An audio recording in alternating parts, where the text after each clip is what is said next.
It is time to bring in David Tereshchuk with the Media Beat. David, of course, joins us on a Friday morning. We're extremely lucky to have him every Friday. He is also a PBS television correspondent reporting on ethics and belief, and you can find him on the web with his own website, which is themediabeat.us. But like I said, on Fridays, you can find him right here. Good morning, David. Good morning. Live with you Friday morning, coming in from the media capital of the world, New York City, as usual. Well, there's nothing to talk about. We can end the show. It's been a quiet week in the media world. No, it has not.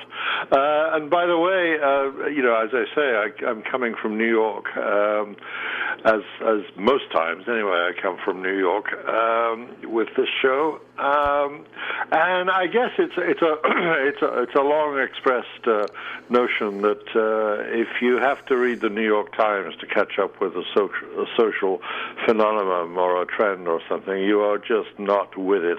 Reading something in the New York Times as a new social trend or similar is like admitting you just don't know what's going on. But I wanted to celebrate a piece of knowledge I gained only from the New York Times, my hometown newspaper, today. There is a phenomenon in the internet community called doom scrolling, and we're all doing it, apparently. Have you heard that phrase? No, I haven't. Well, join me in being illuminated. Doom scrolling is, of course, spending all your time on the screen looking down at more and more bad news. It's bad news after bad news, they say, and getting into this habit of living on the web, looking, it's not, you don't even have to actively look for, but just concentrate on when you see it, nothing but the bad stuff. That apparently is doom scrolling. Let's not try to do that today, but it has to be said, there's an awful lot of bad stuff out there. And has been for many months now. It can get very depressing. And it's funny. That's why I limit my watching television, general television, to literally about 15 to 20 minutes, maybe 30 minutes, and most of that is Anderson Cooper, by the way, on CNN. Other than that, it's over to my my network of Prime and Netflix and stuff like that, because there's just too much bad news, and there's too much.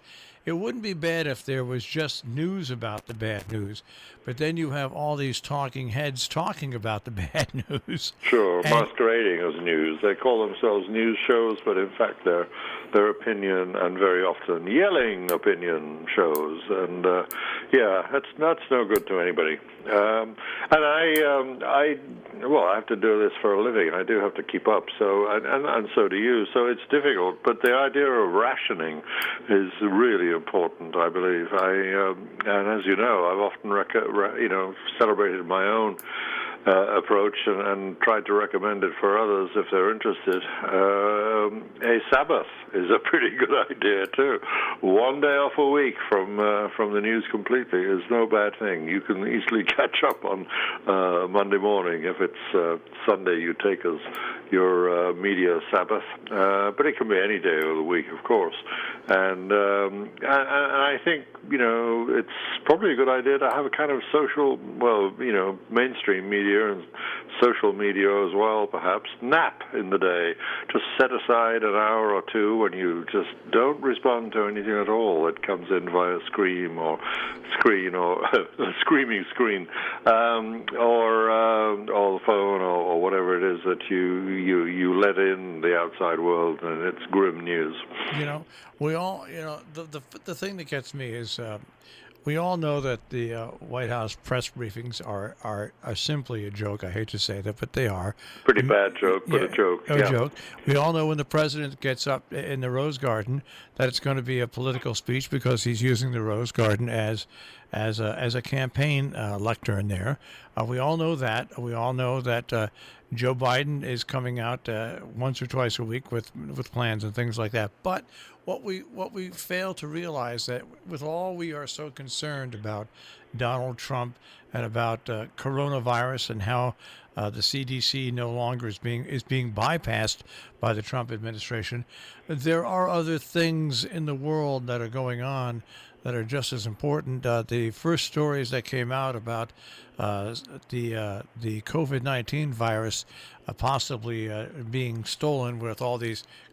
Well, of course, Russia's going to do that. I mean, Russia is involved in elections throughout the world, including our country. But people should take more attention to that story because there's only 7 companies across the world, and one really in the United States, which is partnered with that other one, that are working on making a vaccine.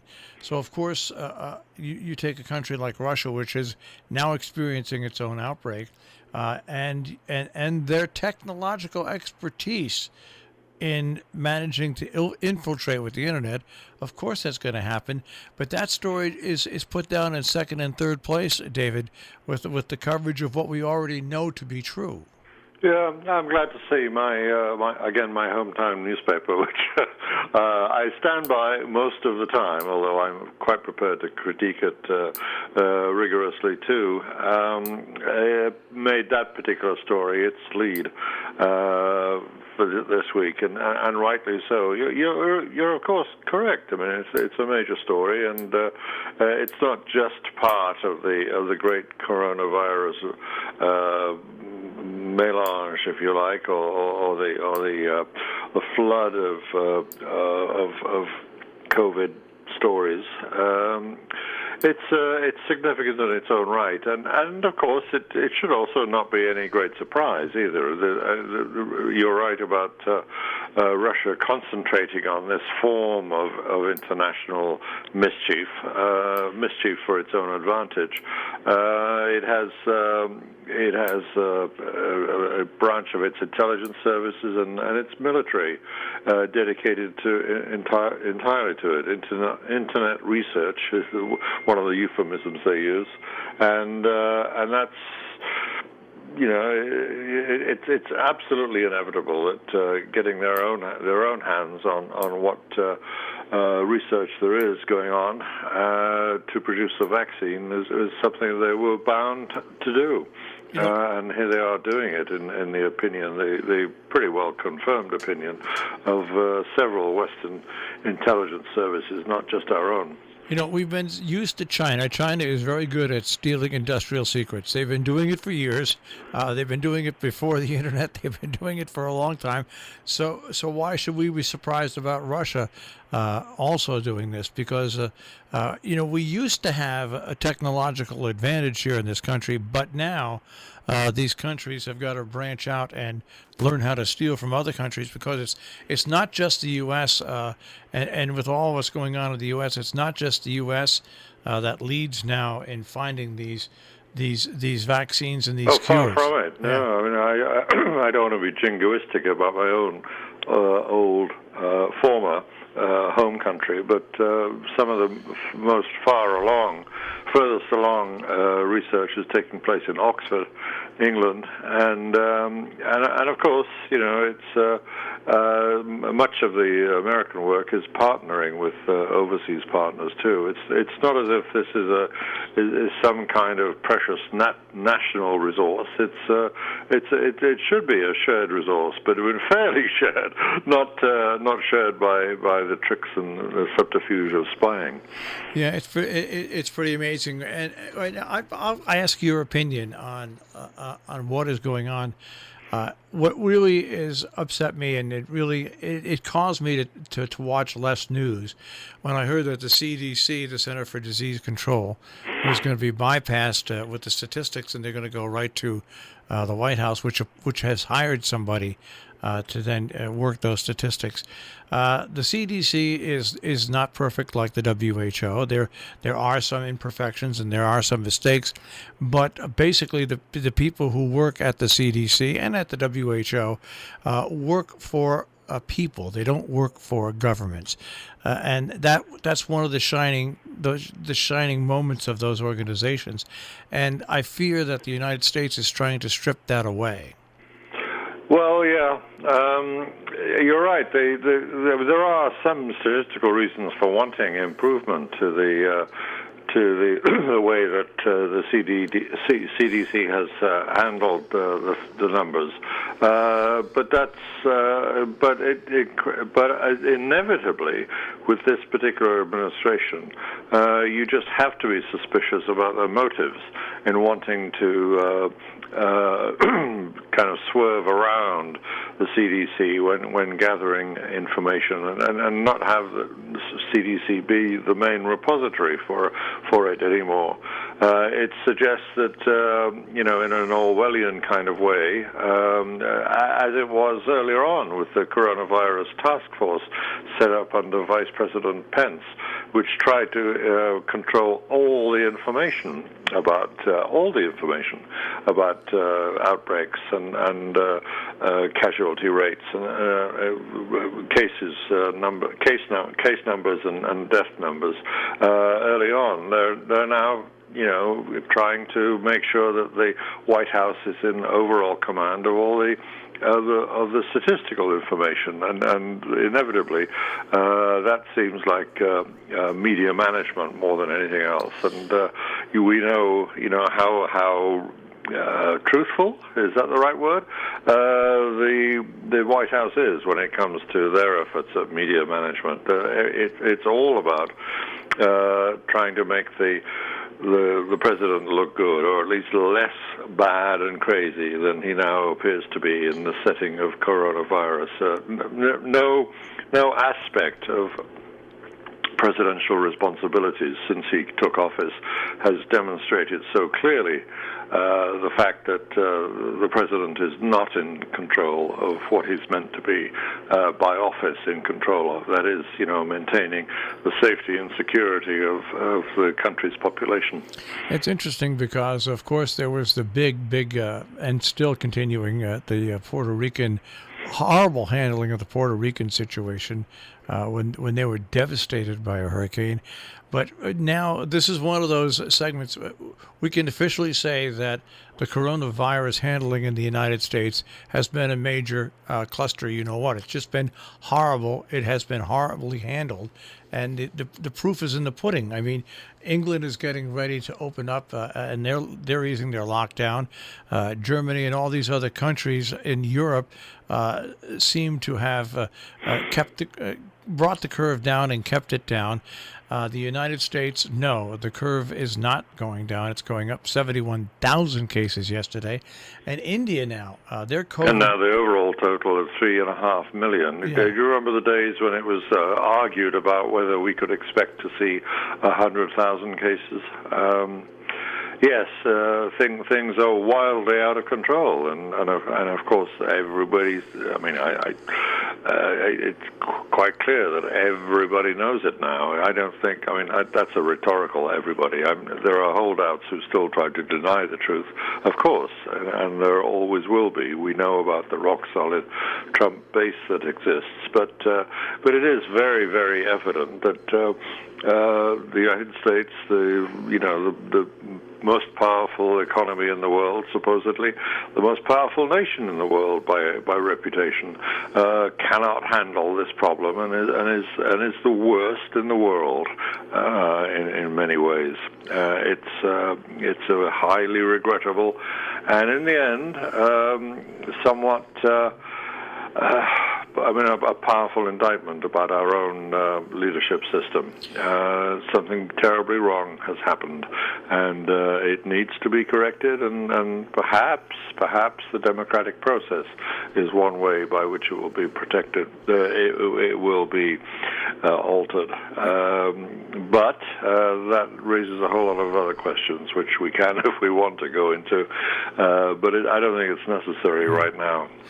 It's interesting because the world saw how the United States could be brought to its knees, one of its major cities, one of the top 35 cities, when Katrina hit New Orleans. And New Orleans became basically a dead city for about a month and a half, a city of about, I think, 450 or 550,000 people.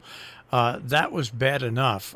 But when you look at how the United States has been really incapacitated. I mean, it's amazing how disorganized and how unorganized and how much trouble we're on with this. It just opens up. And I hate to say this, but it does open up, and especially probably to our military leaders, the Joint Chiefs, that the United States is highly, highly vulnerable now to any sort of infection that could be inserted in this country. Never mind dirty bombs and nuclear bombs and supersonic missiles. Wow, look at the United States as it stands today with the coronavirus. Sure, the emphasis that is needed on biochemical warfare protection is underlined very strongly here. And the most regrettable thing about it all, of course, is and it is a matter of leadership in the end, is how the degree to which this chaos was preventable. And I want to use that subject as an occasion for what I've started to call my find the good and praise it moment in our broadcasts. As you know, I've been trying to do that in a habitual way for some time now, and so much so I want to regularize it so much that I have a little sound effect for it. Hold on just 1 second.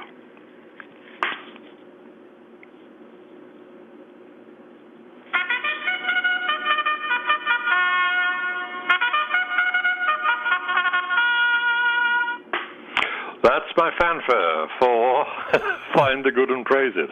And I want to single out an extraordinary journalistic venture that has come to the fore this week. I don't know if you caught it on the PBS NewsHour on Wednesday night, but the remarkable report coming from, of all places, a journalism school. It's the Graduate School of Journalism at Berkeley, the University of California campus in Northern California. Famous university, famous for many things, but their Graduate School of Journalism is well supported by a MacArthur grant, by the way, a huge $1.5 million grant because of its good reputation for investigative journalism in particular. The MacArthur people single out Lowell Bergman. You remember the CBS 60 Minutes investigative producer and also Frontline on PBS. But here, some graduate students, a large number of graduate students in the school, are in this joint enterprise now, joint with other mainstream national media. It's an extraordinary way of bringing good journalism students to the fore and give them real life experience, which is valuable to real life. It's a set of partnerships in effect with people like the PBS NewsHour, the Guardian in Britain, but worldwide now, the New York Times and NPR too. They're keeping an eye for us, very close eye on Californian developments with COVID-19. They're operating in every single county of California, and what they came to the fore this week with was a fine piece of reporting that I really want to emphasize its high qualities. It comes from two particular students at the graduate school, Mei-Ying Wu and Alison Stamos. And the report, which featured on PBS NewsHour as part of this partnership, is all about how effectively a community can prepare itself for COVID-19, and in this particular case did, very early on. That's the main story. They concentrated on Chinatown in San Francisco, as we know, one of the most famous Chinatowns around the Western world.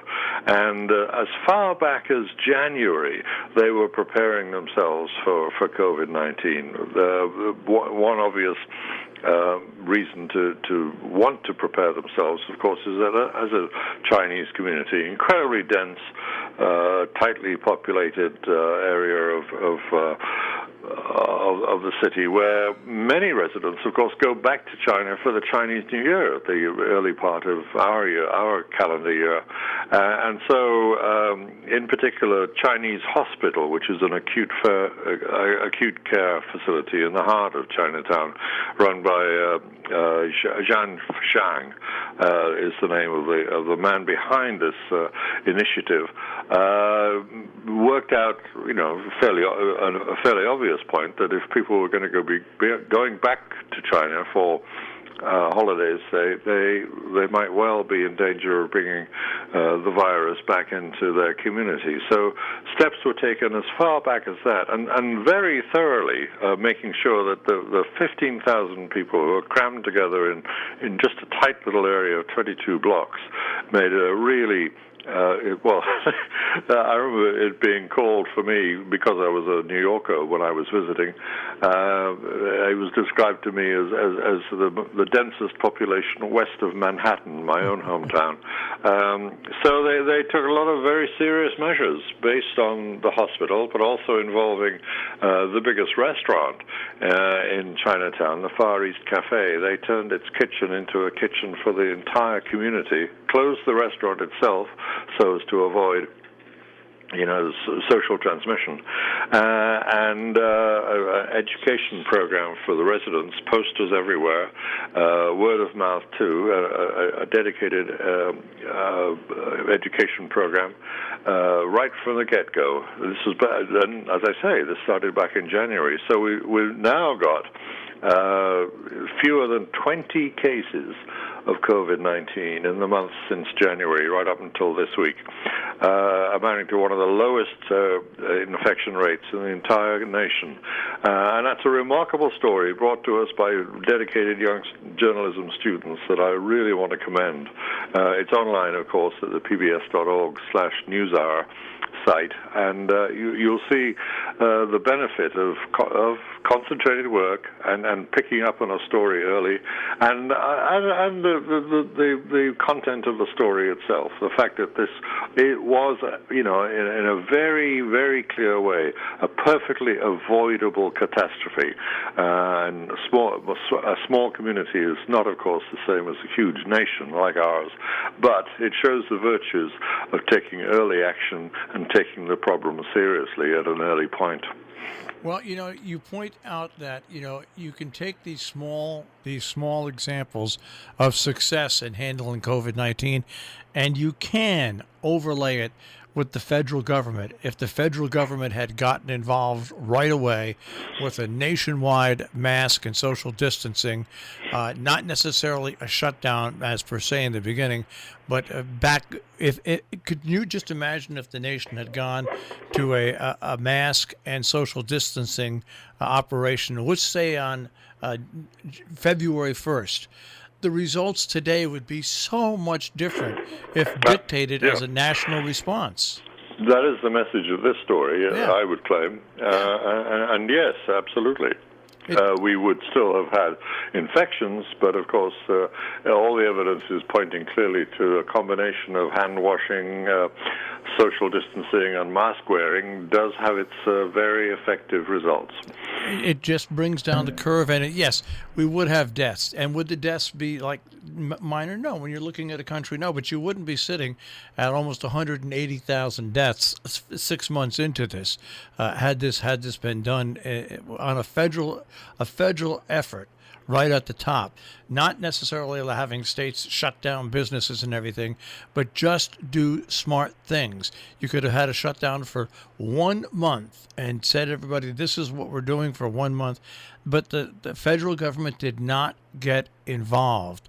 And that is the biggest story and the biggest disappointment I think that you'll find in the Trump administration. If you don't like Trump, it's one thing, but if you don't like Trump, just focus in on this as being its biggest failing. And even if you are somebody who's in the middle that doesn't really care about the administration, doesn't like or dislike, it stands out. I think this stands out to everybody except for the hardest 30% of Trump supporters, that this federal response has been horrible, and it opens up our country very poorly how we handle things on a national basis for anybody that now wants to try to disrupt us. Any terrorist sees exactly how poor our federal government is responding to a nationwide disaster. Yeah, it's a baleful representation of our vulnerability, which nobody wants to know about, but we do need to know about, and it's a very chastening experience for the nation as a whole, and I hope that we learn from it. I really do. All right. Well, what we're going to do in the future, we're going to get that that bugle call, and we'll have it on hand. You're going to play it professionally for me. Good. We'll have it I always knew you were a good bugler. We'll have it on standby here, and you just tell me when you want to use it, and we'll use it. I'm glad I'm in the hands of a really good broadcaster. Okay. Dave, stay safe and have a good week. We'll speak to you next week. Certainly look forward to that. Take Bye-bye care. now. David Tereshchuk with the Media Beat here on Robin Hood Radio. Once again, his website is themediabeat.us. You can also find him at robinhoodradio.com. Click on demand. Click on the Media Beat with David Tereshchuk.